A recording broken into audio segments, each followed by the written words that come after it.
Chairman. I thank you for holding today's hearing, and I'm pleased that this subcommittee is moving forward with ideas to increase access to capital for our small businesses and startups. At a time when unemployment remains high and my constituents are struggling to find employment, it's incumbent upon us to do everything we can to reduce the regulatory burden on such entities that are so vital to job creation in Virginia's 5th District and across this great nation. The Bipartisan Jobs Act was one successful example of identifying and remedying regulatory burdens that restrict economic growth, and we need to build upon that success. We must do more to remove or refine costly regulations, particularly those that are disproportionately affecting smaller public companies who are considering accessing capital in the public markets. While a single regulation may seem insignificant, the combined effects of our regulatory regime can be insurmountable.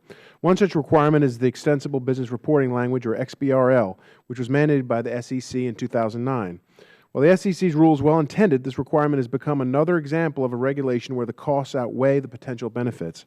I have put forth a proposal that would offer small companies relief from the burdens of XBRL. H.R. 1965, the Small Company Disclosure Simplification Act, provides a voluntary exemption for all emerging growth companies, or EGCs, and other smaller public companies from the SEC's requirements to file their financial statements via XBRL.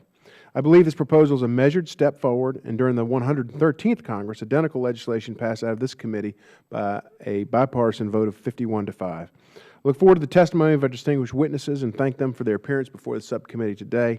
I thank you, Mr. Chairman, and yield back the balance of my time.